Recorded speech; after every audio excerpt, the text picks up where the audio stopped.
what we're going to do is we're going to have a panel discussion here.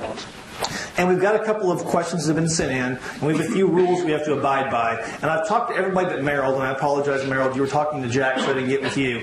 But what we're going to do to move this along and to make it a little more accessible to everybody, including our live stream, and then later on, Homebrewed Christianity is going to do 2 podcasts based on this as well, and make the audio available, is when you say something like, so you're doing Kierkegaard there, I'm going to make you stop, and you have 90 seconds to explain why Kierkegaard is important to everybody in the room. Because the deal is, as you know, you guys are mainly philosophy. I think Jeff is religious studies background, right? You get used to reading stuff, but as you well know, nobody reads everything. And so the idea here is you're going to... I'm sorry, Jack. I apologize. So we're going to have you explain that kind of stuff. And if you say something like ontotheology, you have 30 seconds to explain what that means to other people as well. And so in that spirit, and Tripp Fuller asked me to say this, is that we want to keep this kind of fun, but kind of serious and important too, right? Because this is really good stuff that we're talking about. So we're going to start with something that seems really obvious because you're philosophy people. Defined words, like you use it all the time. What's the definition of the word? So let's begin. I'm going to give all of you a chance to answer this one. We're talking about the end of religion. So what is religion? Is there a unifying sort of concept? Are there practices or beliefs or structures that religion actually defines? Because as you know, like Wittgenstein would say, it's doing too much work. That word is doing way too much work. So beginning with whomever wants to begin. Let's go with Jack. Jack, you start and work this way. What is religion? Why does it matter? He's written a book that answers that question. It's a good question, obviously. I mean, it's a word that has... The word religion has come to be the word religion only in the last few centuries. In the Middle Ages, it didn't quite function like that. It did not have the same kind of... it was not a genus for a lot of world historical religious species. So there's a really interesting history with the word, which is summed up in part by what Derrida once said when he referred to it as what we call in Christian Latin religion, which gives you some sense of the way the word has a history. It is an historical formation, and it drips with a certain amount of colonialism, right? All of that is very rich, very difficult, and we couldn't possibly do 9 seconds. In terms of the best description of religion that I've read is Tillich's, that it's a matter of ultimate concern. A religious person is someone who has been struck dumb by the mystery of the being which we ourselves are, which is the way Heidegger might put it, and is brought up short by that mystery. And it permeates everything, so it's not confined to going to church on Sunday. I myself transcribed that from Tillich's language. I give it a slightly more Davidian account in terms of what I call the event, but that's another matter. Okay, Meryl? I'm inclined to think of religion more in the objective sense than in the subjective sense, although I think they're inseparable. And so I think of religion as involving in some sense of the sacred. And the sacred is that which becomes, for those who take it seriously, their ultimate concern. One way to try to make that a little more precise is with Rudolf Otto's term, that which is wholly other. It's a little bit hard to know just what it is that is other than, but it certainly is other than the most immediate everyday world of our experience, at least of our experience who live in the desacralized West. For many people in many centuries of human history, everyday life was every bit sacred, and there was no secular But for us, for whom there is a domain that we can call the secular or this worldly, religion has to do with that which is wholly other or radically different. And both the monotheisms of the West and the Mideast and the pantheisms, if that's what you want to call them, of the East, the Hindu and Buddhist versions, which are not polytheistic, the more metaphysical side of those traditions, all are variations on that theme of what it is that is sacred, what it is that is wholly other. Okay, so really quickly before you go, Jeff, you used the word desacralized, which I would like you to take about 30 seconds and explain the definition and the importance. Yeah, well, we think of the difference between this sacred and the secular. Today, many people in human history have not made that distinction. But once you make that, then the tendency of a modern world to become more and more secular is to become less and less oriented to the sacred. And some people call that desacralization. That was really good. I know you do this for a living, I get it, but yes. Copyrighted. Fuck you, I love it. Jeff. Okay, you're asking us to do something that in the first week of classes for an introduction to religion class or a method and theory class, that we basically demonstrate to students you can't do this. And it's a standard exercise. If you've had a religious studies class, you know this. You're introduced to 20 or 30 or 50 definitions of religion, and students sort of go through the exercise of showing what's wrong with each one of these definitions of religion. And oftentimes, as Jack was mentioning, there's a kind of colonial, sort of Western, sort of imperialistic bent to many of them, a kind of sense of cultural superiority that sort of identifies a kind of Christian Protestant version of religiosity as the norm that then applies to other religions. And the reason why that's a problem is that once that becomes the norm, that anything that deviates from that is seen as somehow inferior, not just sort of different, but inferior and lesser form of religion. To me, what the time I learned this experientially was when I went to a conference of inter-seminarians with it was a group of Jews, Catholics, and Protestants. And we had a Jewish rabbi there who was our kind of guide and sort of talking about interfaith dialogue. And the topic of the conference was salvation.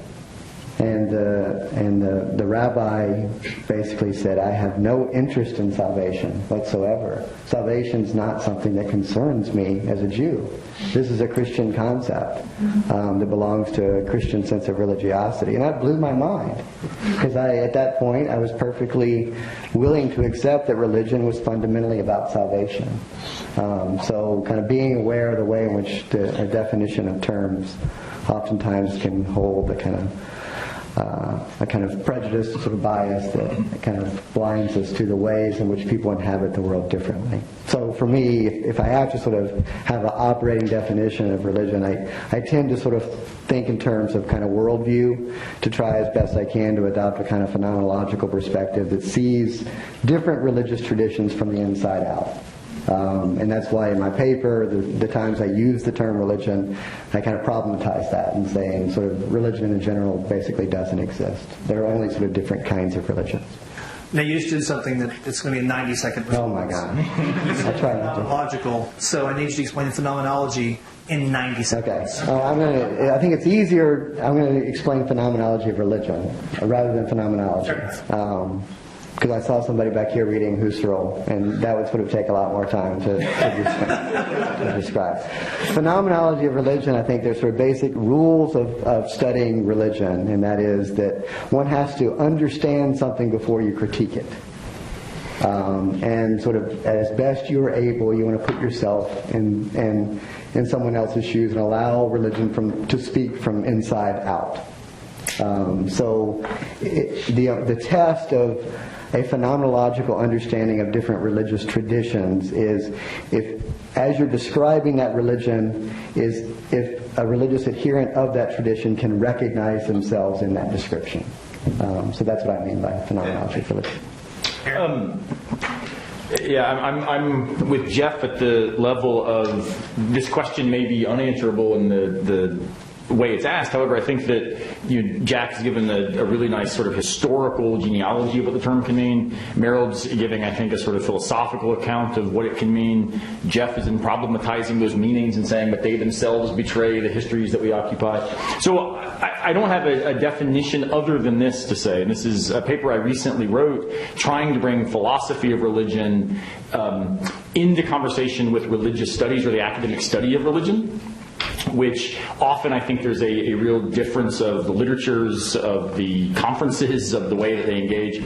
And so I think that what Jeff just said about the fact that what is religion is a question we ask almost always at the beginning of intro to religion courses or intro to religious studies courses or something.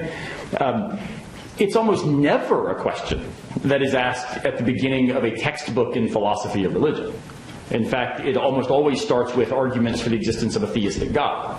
And I know Merrill actually has taught philosophy of religion in a way that challenges this approach. But this is a pretty typical way to teach philosophy of religion. What we mean by God is, the omni-God of classical theism. And then we talk about arguments for, challenges to, problems of evil, faith and reason questions, etc. Which then never get into the question, well, what is the it that we're talking about? What is the religion we mean when we philosophize about religion?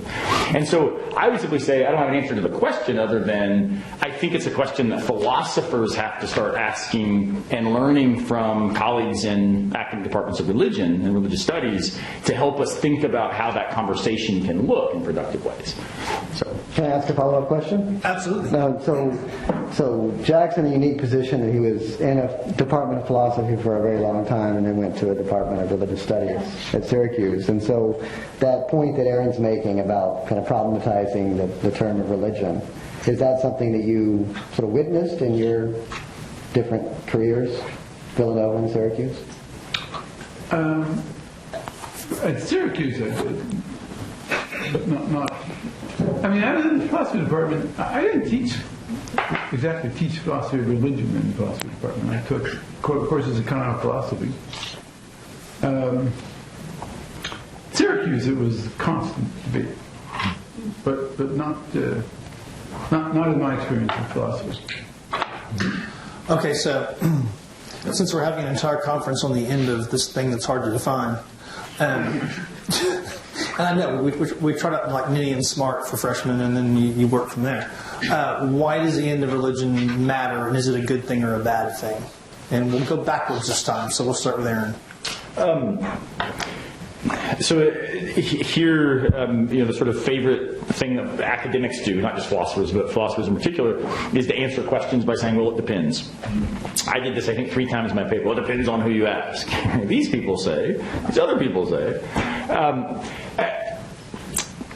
I think if by religion you mean the kind of thing that Jeff has described as dangerously misogynistic, nested necessarily in imperial histories, committed and wedded to what Jack often will refer to as these histories of violence, which is why the strong theology that Jack talks about is not just stable and determinate, but it is stable and, you might say, the rock against which others are then broken, right? And I think that if that's what we mean by religion, yeah, then religion probably should end in ways that would open. Jeff referred to a guy named Gianni Vattimo who makes the claim that you need the death of God for the possibility of real religion, of Christianity, Islam, Judaism, etc., to flourish as ways of life committed to these texts that operate in the traditions, rather than these histories of power, these histories of dominance, etc. So if that's what we mean by religion, power, violence, self-protective theological discourse, then yeah, religion should end. But again, my view is, at least within Christianity, and I'd be entirely, I think, right to say in the vast majority of world religions, there are versions of those religions that I would say, look, the same is true for Judaism, Islam, Hindu, Baha'i, whatever it might be, Taoists, to say, look, we want that kind of religion to end precisely so what we mean by being Buddhist or being Hindu can flourish. And I think that's where, when you'll hear even politically calls for, it's usually cast out in political rhetoric, which I think is dangerous, but we call for moderate, people in a religion to speak against the more extreme versions.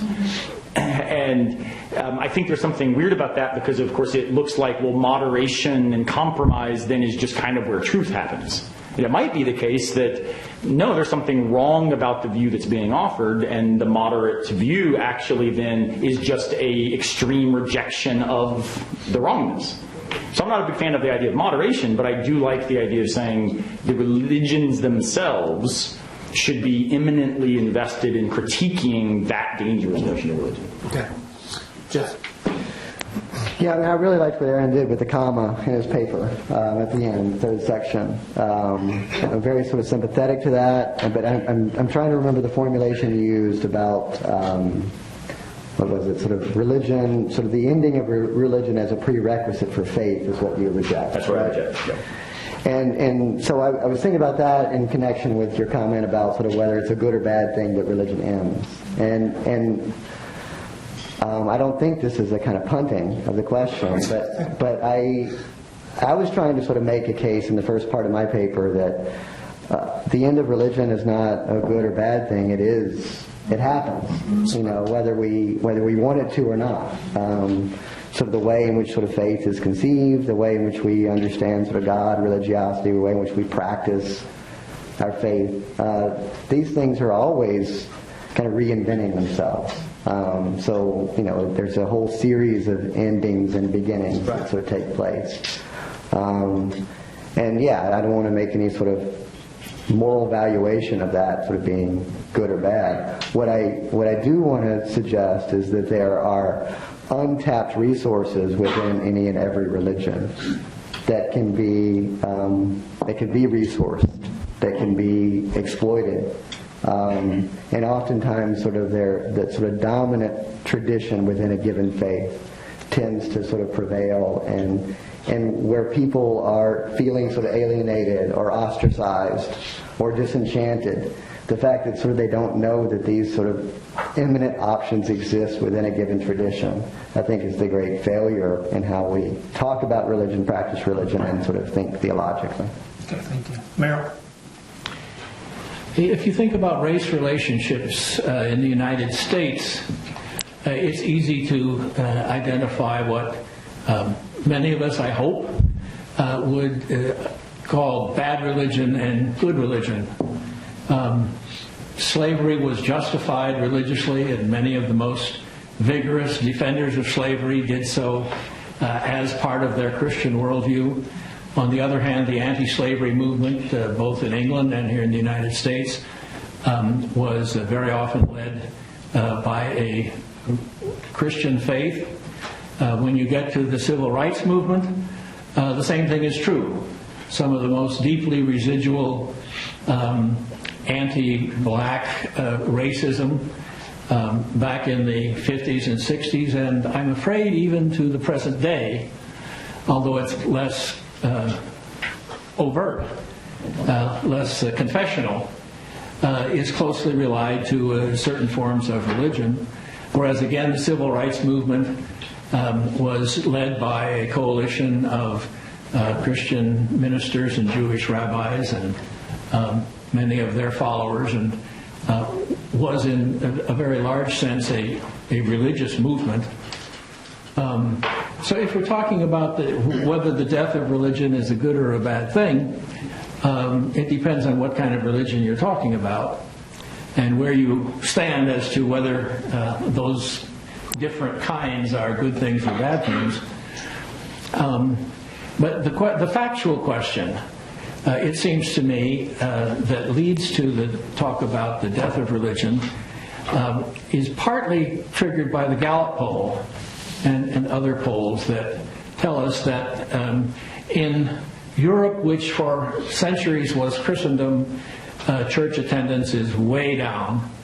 And that even here in the United States, where church attendance has been fairly stable, there are fewer and fewer people each time the question is asked who identify themselves with any particular religious tradition. And in that sense, there is a secularization that is an observable sociological fact about Europe and the United States.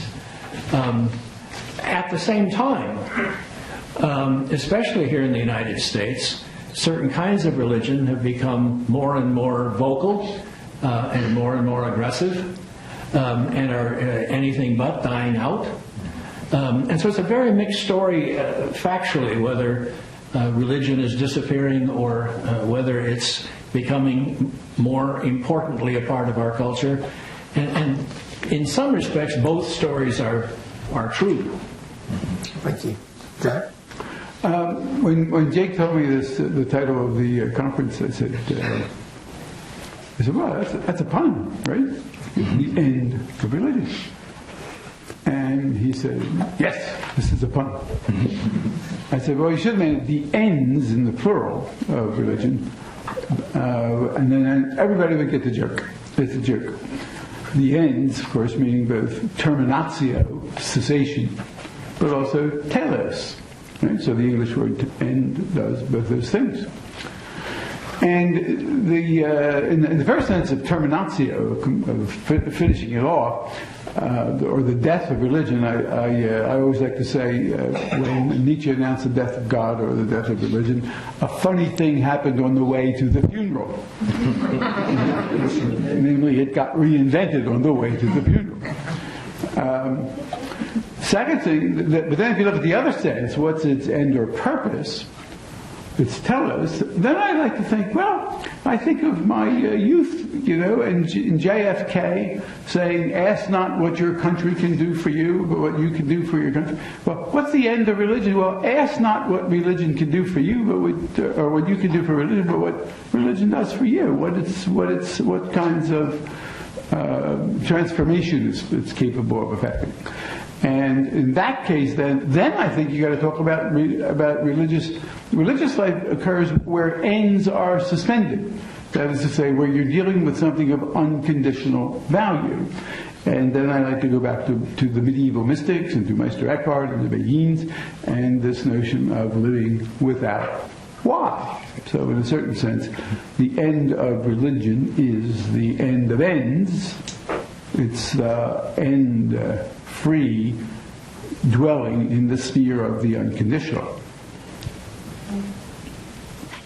Okay. So before we move on to questions from social media and from people in the room,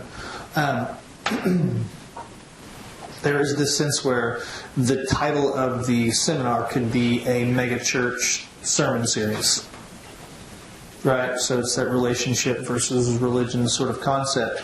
And most of the people, you guys are talking, I say guys literally, you guys are talking about something that for many people is, I go to mosque or synagogue or temple or church every week, and yet it's really difficult to define what you're talking about in the context of religion if you mean day-to-day sort of praxis. So how does this that you're talking about relate to day-to-day praxis? Jack, you get to start.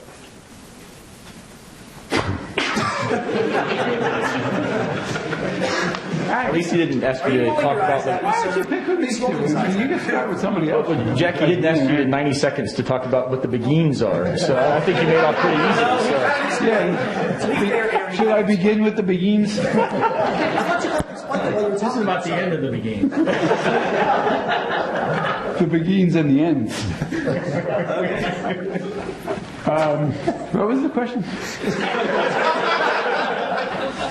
Well, I actually think that all of this has very profound applications, and it really is a matter of proxies. I actually think it's not a question of applying this theory to proxies. It's a question of getting the theory to catch up to the proxies, because the proxies is there, proxies is in place, and it's.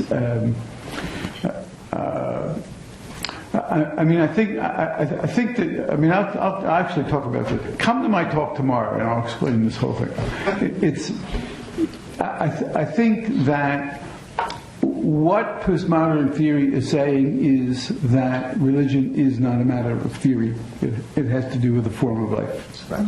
It is a form of life, and the theory is articulating something that's going on. That's also why I don't think it can be dealt with in terms of propositions and proving propositions true and false, or kicking people out of church because they got their propositions wrong. I think it is that very proxies. And then tomorrow, my talk will be a little example of just why I think that's the case. Okay, thank you. Meryl?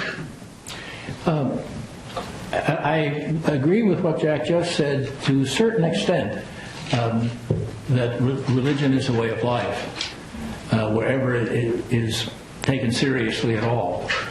But a way of life, it seems to me, is an integration of beliefs and practices.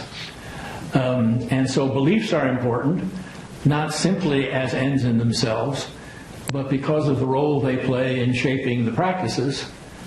And the practices are important not entirely for them on their own account, but also because of the way they support the beliefs.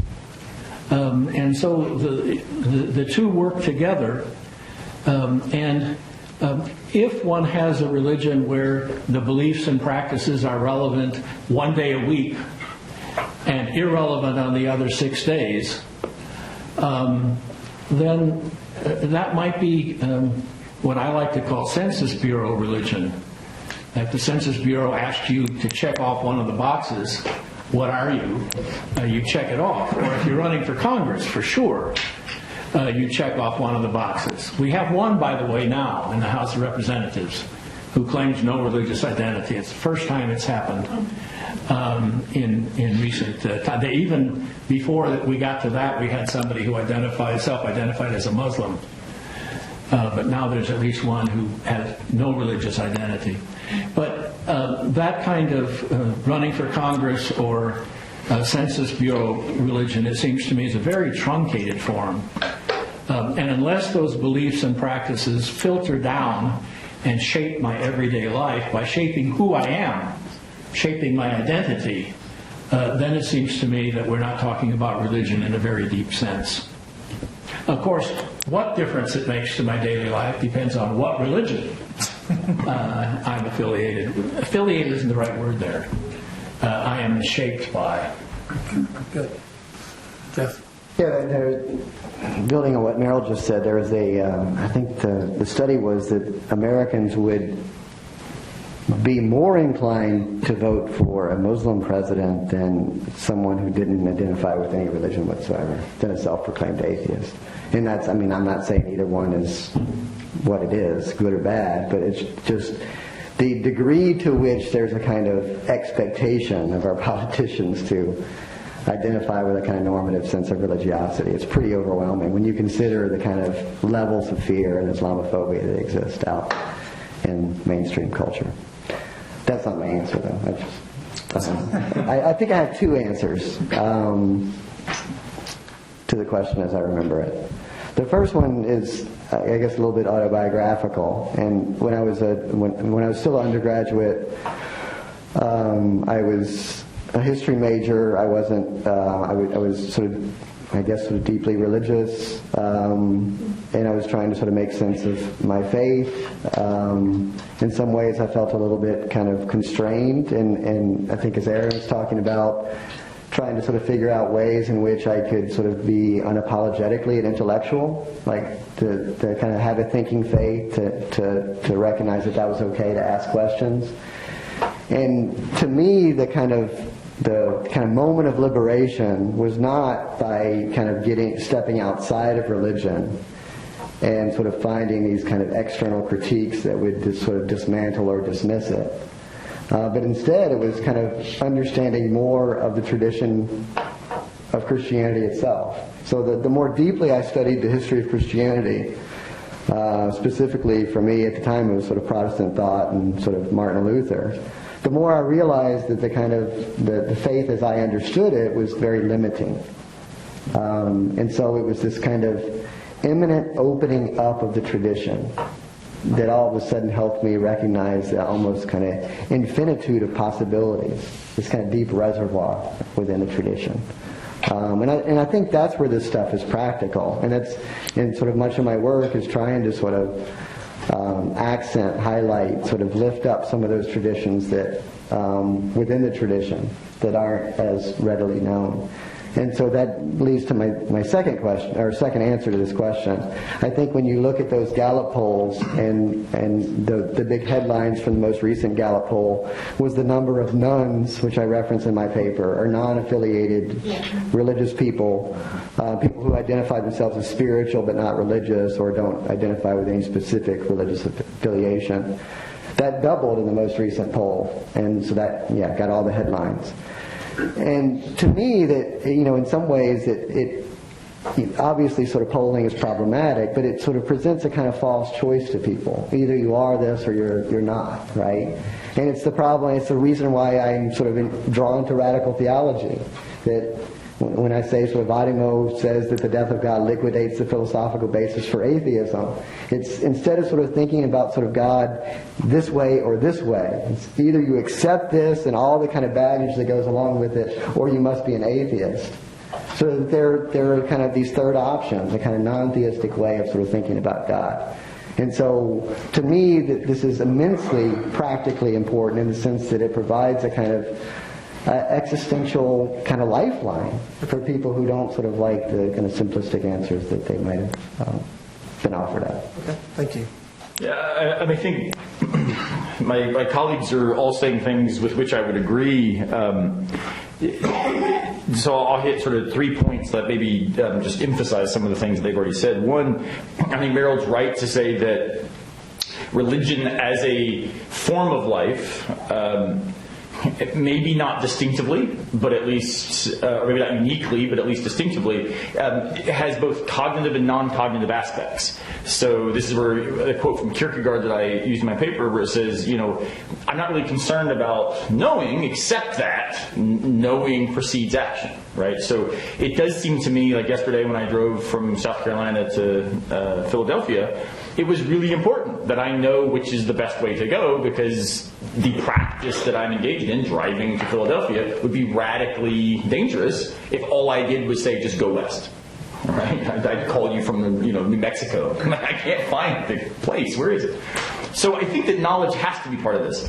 The question is then, what terms do we use? And this is where I actually think really good stuff comes out of hardcore analytic philosophy of religion about, well, what do we mean by knowledge? And what kind of knowledge? And is it knowledge by acquaintance, like I know how to do something? Is it knowledge by relation, the way that I would say, well, I know my wife? Is it propositional knowledge, which is what Jack's worried about? I know that X, Y, and Z is the case. And it seems to me that parts of all these different knowings go into something like the form of life that is religious existence. How they cash out, I think, again, often will slide one type of knowledge versus another type of knowledge, depending on, again, the particular religious community. Unfortunately, the religious communities in which I have largely existed tend to operate according to what I sometimes refer to as a litmus test conception of knowledge or religious belief, where it is this, can you check these boxes, as Merrill said. And one of the things that happens in all the conversations I've had with pastors who then say, and again, I should say this publicly, I think all the pastors that have sort of encouraged me to leave their churches have done so in a bizarrely pastoral way. Like they're trying genuinely to sort of help me find a place that fits me better. So I don't see this as like vicious on their part at all. Again, I think it's a problem. I wish it weren't the case. But I don't think they're doing this because, they hate me. I think they're actually trying to be a good shepherd to the flock to whom they serve, right? So the last thing I'll say about that is, if litmus tests, conceptions of belief and religious knowing are problematic for all kinds of reasons that Jack and Merrill and Jeff have all pointed to, I think it's important to recognize non-cognitive aspects. So the practical stuff that we do will shape then the kinds of beliefs and knowledge claims that are possible for us. This is what William James sometimes talks about as you have to have live belief options. So the example I'll give here is I have a 5.5-year-old son, Atticus, and Atticus is right now forming the way of life that will give rise to the beliefs that he will find himself, struggling with or having to get therapy later to overcome or something.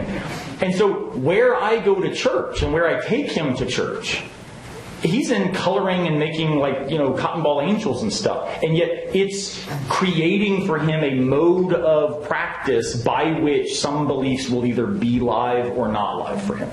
So I think it's important to see we are responsible for both of these sides. But yet, I don't just say, well, hey, this is church, try it out. I'm actually interested in, well, what is it this church says about what is true of God and what it says is true of moral life, etc., so that I can make sure it's the kind of place that holds beliefs that I think will yield the form of life that will then form the kinds of beliefs I think that are plausible for him. Right? It's that constant back and forth. Good.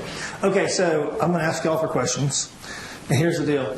If you ask for a specific response, whether it's Jack or Merrill or whoever, I'm going to ask for the sort of oppositional other to have a response, but we don't probably have time at this point to do all four at a time. So just first hands, and we go. There you go, sir. This is for anyone to answer. I'll go from the comment you made about the boxes, the ideas in the boxes about religion, and the litmus test. Isn't part of the definition of religion precisely that there is a litmus test? And that litmus test is the core of its continuity, the continuity of its narrative. And how, if you're going to bring postmodernism into the mix, how's that going to work? Merrill?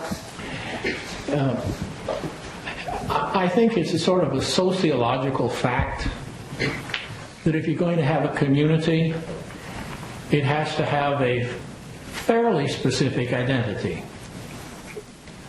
And one of the ways in which religious communities have their identity is in terms of shared beliefs.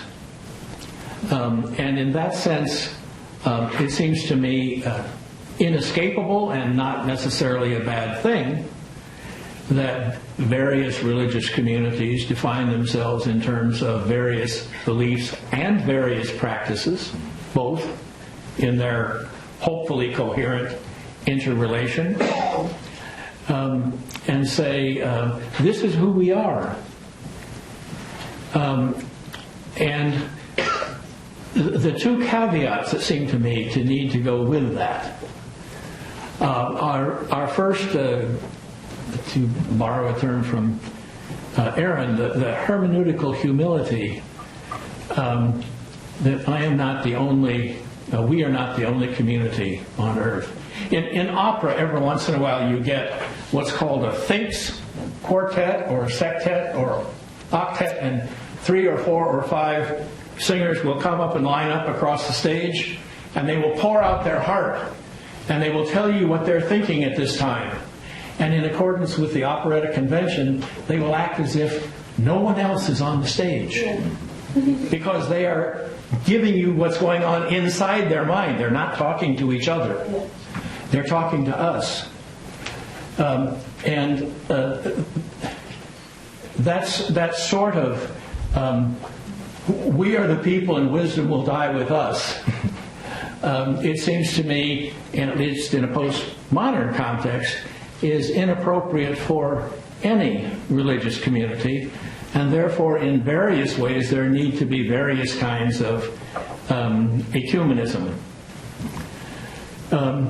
The other caveat, it seems to me, is the need for such communities to find a way to be welcoming to those who are already insiders. And I remember one pastor expressing this in a way that I thought was really Solomonic. And somebody came and said, well, I really feel at home in this congregation. I like the worship. I even like the sermons. But there's this part of the denominational creed that I really have trouble with. And it may have been the Apostles' Creed for all I remember of the story. And he said, oh, that's okay. He says, that's the faith of the church. Appropriate as much of it as you can and worship with us in the meantime.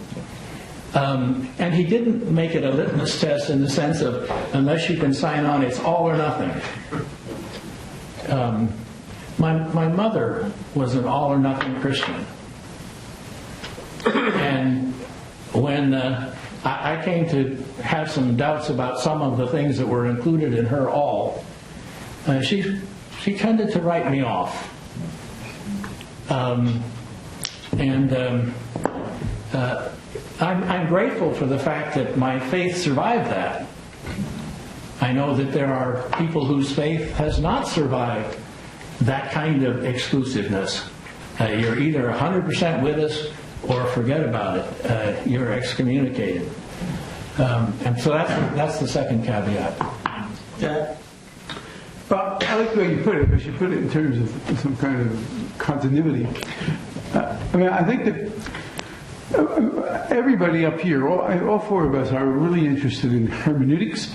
And I think hermeneutics is exactly the right sort of thing you need to have some kind of tradition or some kind of continuity, so long as that continuity, because it keeps the tradition open and self-reinventing. And it allows the thing to move. If the death of a tradition is to fix it or to freeze it. And so it has to be a process of endless reinvention. But if it reinvents itself in such a way that it's unrecognizable with its predecessor forms, then it's just created another tradition and it's going off in another direction. But when you look back over a tradition, you can see how it will have been, how it has been, how it has turned out to be, to have been a tradition. For example, what's Christianity? Christianity is the memory and the promise of Jesus. That's the way I like to put it. It's the memory and the promise. And that memory is constantly being recalled in new ways. And that promise is constantly being rethought in new ways. And the whole history of that thing, however it will have turned out to be, is what it will mean. So in hermeneutics, a thing doesn't so much have a meaning as it has a history. And that history has a kind of non-programmable continuity. And I think hermeneutics is, and particularly a sort of hermeneutic deconstruction, is the only way to make that work. Otherwise, the thing it'll freeze and it'll become exclusionary. Or it will just dissipate. Questions? Yes, sir.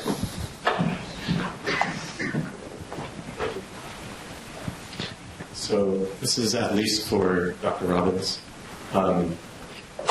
Others have answers, that's great. And I don't mean for this to be divisive amongst you, but hopefully just clarifying. One of the characteristics of radical theology that you was that it's political. And I was wondering if we looked at Aaron's account for faith, in a postmodern age, and sort of the not necessarily meaning this approach or that approach, if that is compatible with radical theology, in that radical theology is political and maybe therefore communally active or like an activist sort of movement. Mm-hmm. Yeah, that's a good question.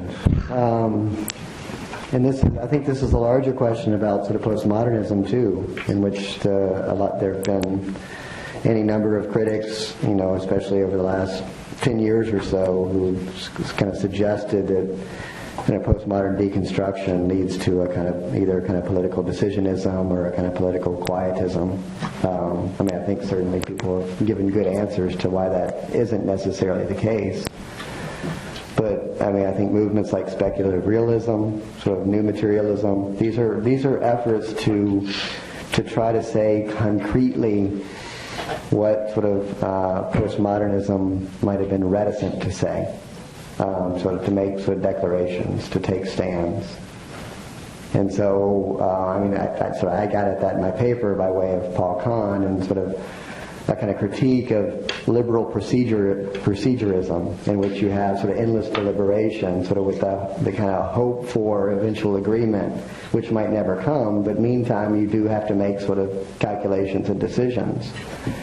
And so I am sort of wanting to suggest that sort of radical theology is not betraying itself by expressing a kind of preferential political option. And that's one way of kind of tying it sort of to liberation theology. But it's also to try to kind of push it sort of beyond its comfort zone. And so, yeah, I mean, I think there is a real tension there. I don't know. I don't have a better answer for you. I think you've got your finger on sort of the pulse of where a lot of this sort of really interesting sort of debate is happening right now. And I'm sympathetic to the question. Okay, 60 seconds. Why is the Khan important? And the Aaron's going to respond to the question. Yeah. Why is Khan important? And I think sort of Khan's been the most, as people have begun to sort of think about sort of questions about the relationship between religion and politics, sort of proper relationship between religion and politics, and as political theology has emerged as this kind of burgeoning discourse of interest.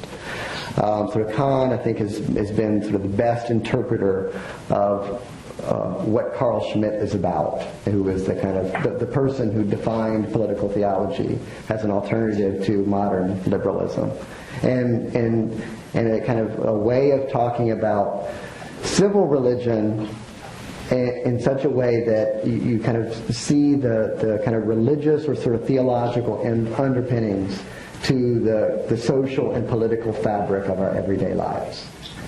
So I think that's what 60 seconds. Yeah.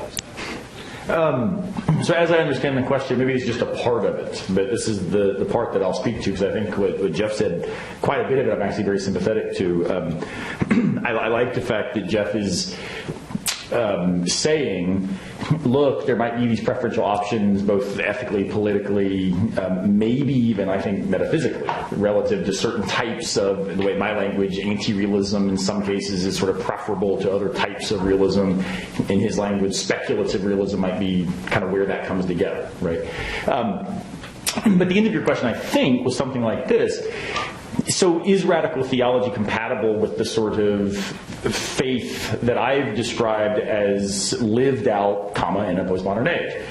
My answer here is yes, if the radical theology is not necessarily just another name for the subjectivist solution, which I don't think it has to be.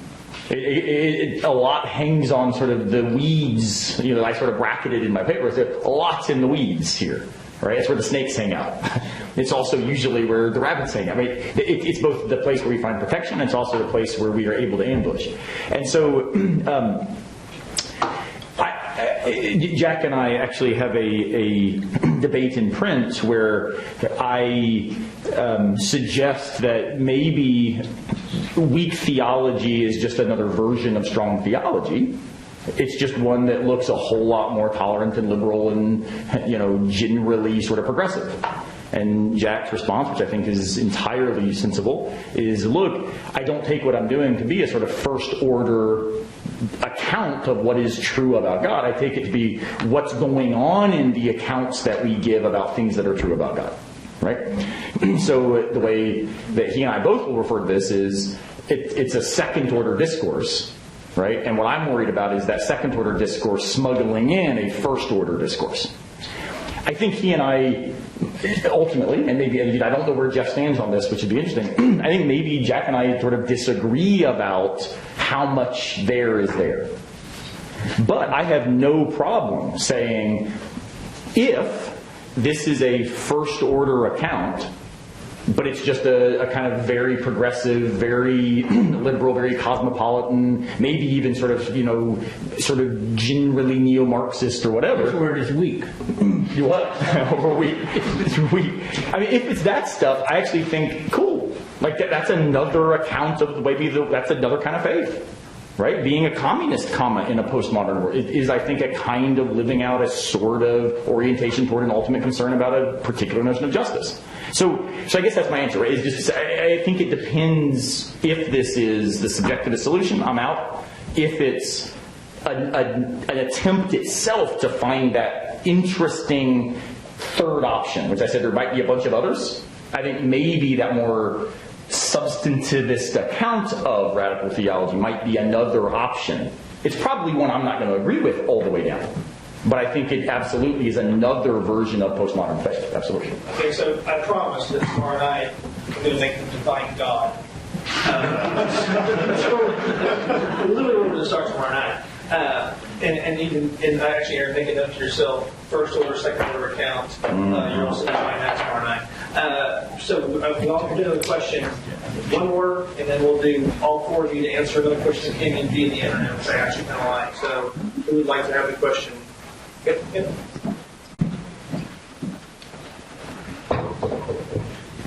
Thanks. I think this question is for Jeff, but for anyone. But I would note for Jack, Villanova won by 2. So.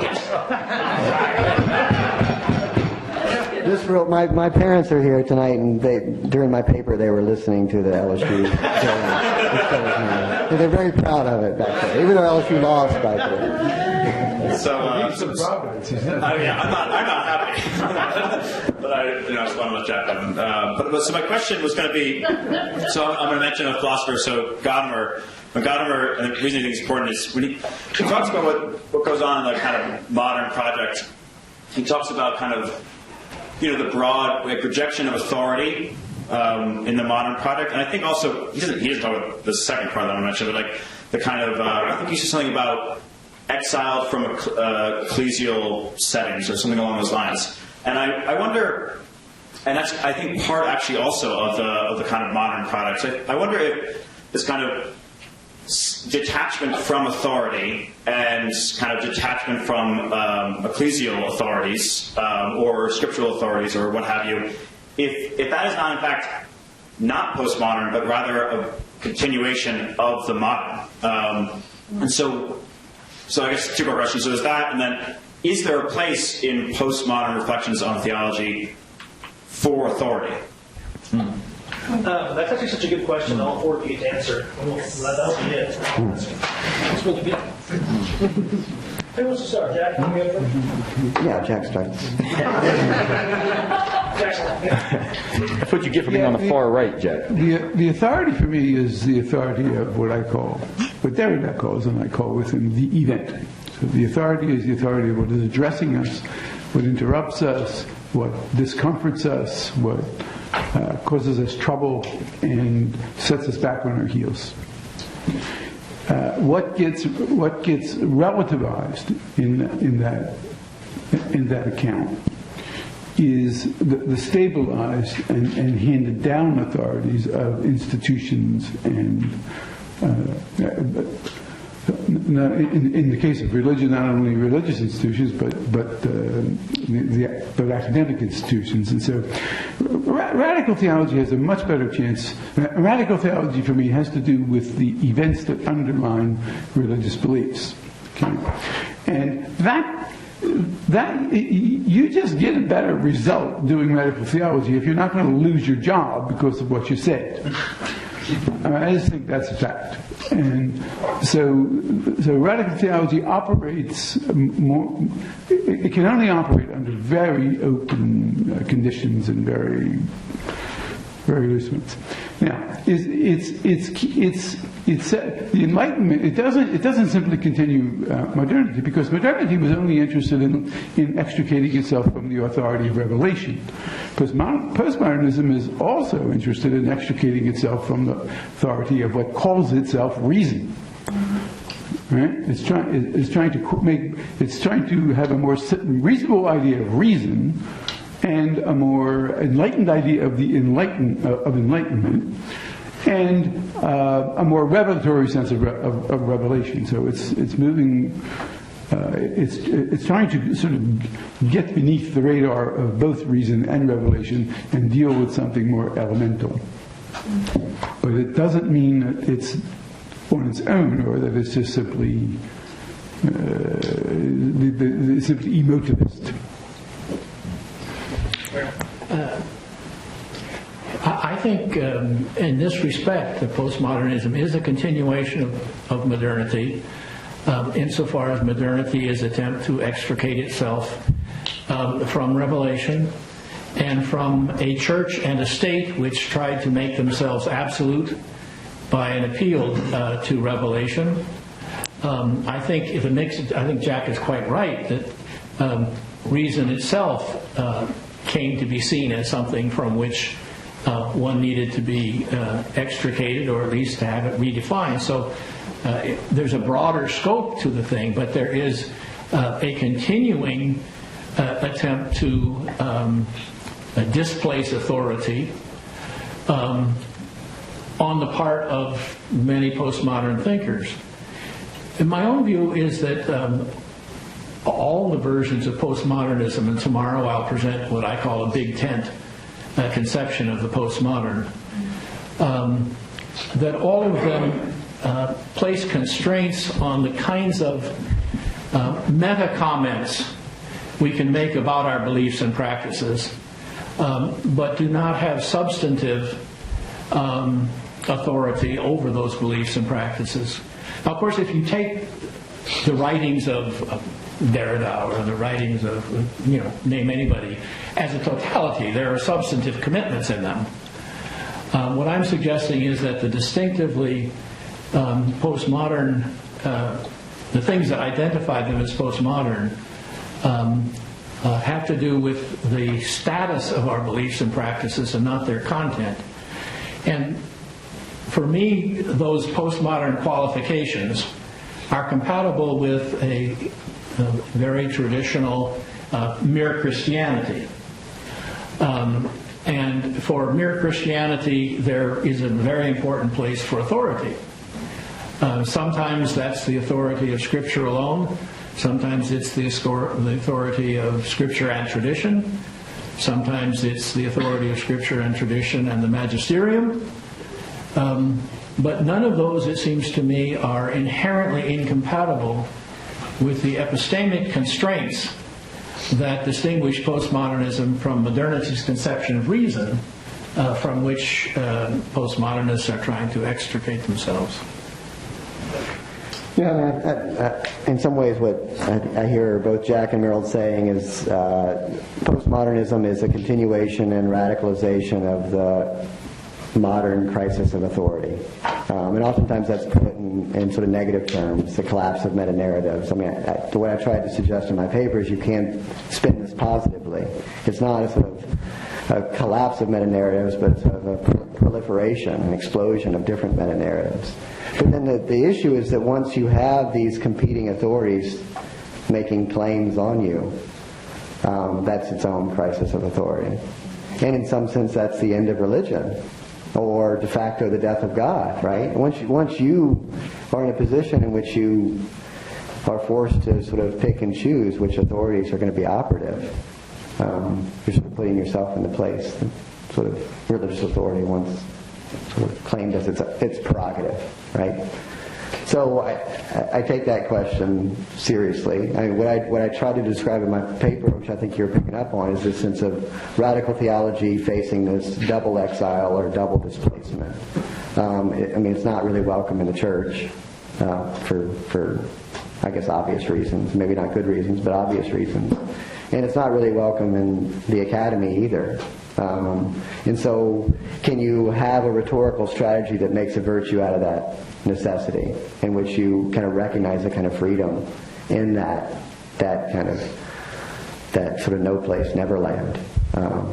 And I think that's where someone like Charles Winquist, which I mentioned, is really interesting. The kind of minor intensive use of a major discourse. And the last thing I say, I don't think this needs explanation, but Deleuze said that it's only our age that discovered theology, which is such a kind of crazy thing to say, right? I mean, it's in the appendix of Logic of Sense. And so now sort of theology can become what theology is meant to be only after we sort of abandon certain conceptions of what theology ought to be. So I think that's where that kind of crisis of authority works within radical theology. Let me try to answer this by weaving a couple threads together. I actually find a lot of help in thinking about authority from Nicholas Wolterstorff, who has a sort of inverted Kantian book, right, which is called, Reason Within the Bounds of Religion Alone. And what Wolterstorff claims there, and I've said this repeatedly in my writing, sort of one of those things I quote kind of in everything, because I try to show, hey, here's a hardcore analytic philosopher of religion doing the stuff that we think you have to mention Heidegger and Deleuze to get to, right? He says, quote, "We are all profoundly historical creatures." And why that's important is he links it to the idea of what counts as evidence for us. And so I would say, of course there's got to be a space for authority in postmodernism, or we couldn't make sense of what an argument would look like. Right? I don't know what it would mean to defend postmodernism as the best way forward, or radical theology as the best way forward, or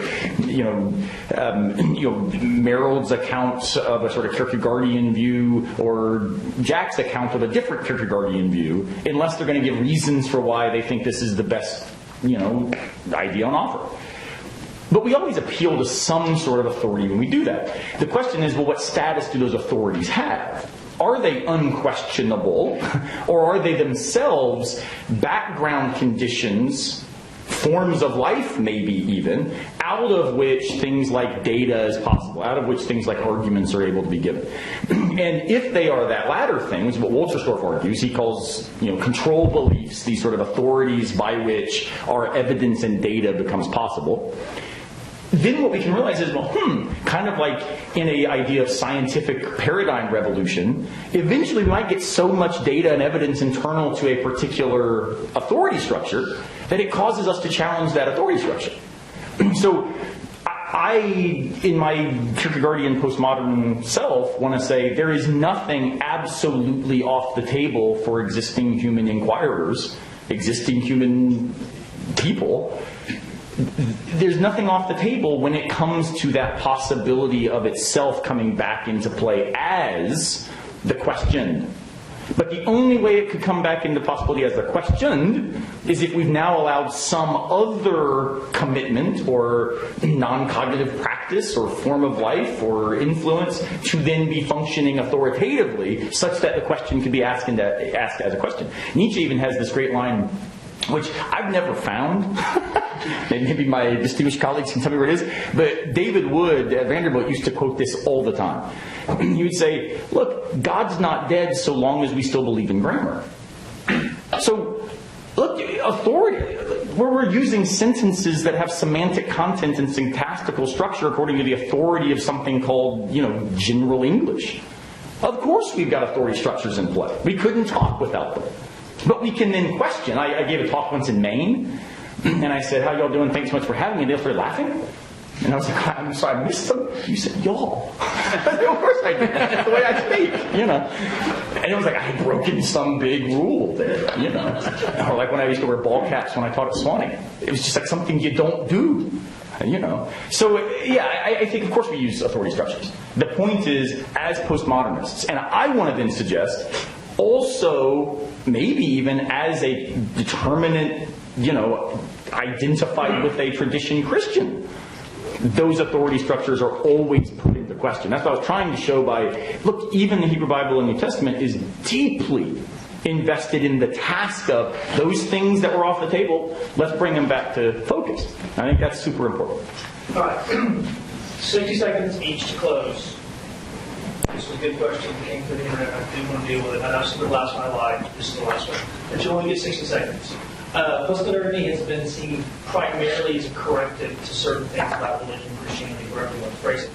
What is the affirmative, positive use of postmodernity in a religious structure? And there, 60 seconds each, all the way down, will be done. I'm going to answer in a really weird way. Merrill said that his mother was an all or nothing, kind of person, and he is thankful he didn't, in some sense, lose his faith internal to that relationship. My grandfather, to whom I've also dedicated a book, I'm sorry, Vanessa, is the reason, to be honest, why Pentecostalism will not get off the table for me. And it's because he was a Pentecostal preacher in the Church of God, Cleveland, Tennessee, who never let appeals to authority stop conversations. It was always, but why do you think that? Well, what do you think it could mean? Well, why is it that we take the Bible seriously? This is what Sunday afternoons looked like for me, and he was the Pentecostal pastor. So because that's what I have as my background, the idea of saying, so what's the affirmative content of postmodernism? Again, I'm not sure there's a whole lot of affirmative, except in the sense of we live in worlds, and these worlds are complicated and messy, and paying attention to that will always require us to have a sort of question mark everywhere sort of mentality toward what we hold to be true. That was at least 90 seconds. Sorry. 60 I'll be brief. I think it's affirmative in the sense that it's true, and I'll leave it at that.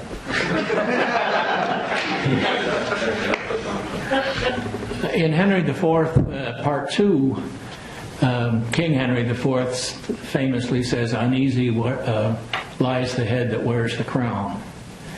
And the negative message of postmodernism is that I am not God, I am not the center, we are not God, we are not the center, and that's good news.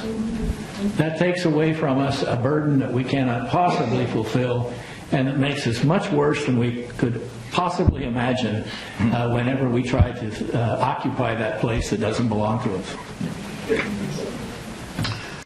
I think postmodernism is a theory that all of our beliefs and practices are constructed. Are historically, socially, politically, incarnately, and in every other possible way, constructed and consequently deconstructible. Therefore, what drives postmodernism, what makes postmodernism to be what it is that it's the affirmation of the undeconstructible in all of our constructions. And the undeconstructible is never constructed.